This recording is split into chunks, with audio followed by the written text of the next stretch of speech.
I started getting intrigued with graffiti when I was about 14, and that was kind of young for, just a girl from an artist family living in Soho. And I was going to Bronx Science, so I used to see graffiti all over the elevated track on the 4 train. And I decided that I really wanted to get good at that.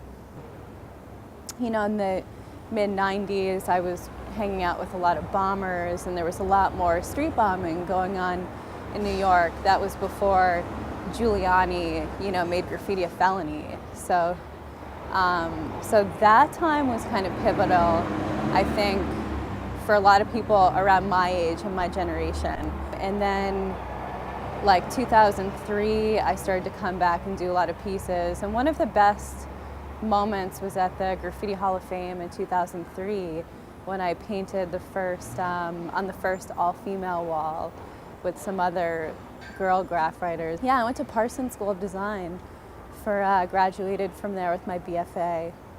So I'm a fully trained, licensed graphic designer. I work at XXL magazine now. I used to work as the art director of Mass Appeal magazine, and so many other gigs, for years as a freelancer in between. So a lot of my clients in the past have been urban clients. So I do logos and websites and things that are really well designed but have a little bit of flavor, some creativity, some hand-drawn aspects, which people don't get a lot.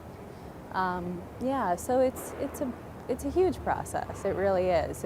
There was an explosion in the 80s of some of the first graffiti writers having art shows, and now it's graduated to other levels where some of the canvases and paintings are very technical graffiti. They're stencil artists, there are illustrators, there are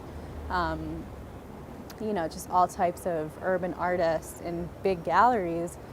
We're saying things in ways that people don't really ever say them, and people think they're not allowed to say them. So it's really challenging what we think we're able to do as artists. And it's challenging public space, and it's also challenging what we think about society, what we think about each other, what we think about having art, everywhere, which I think it belongs. I really do.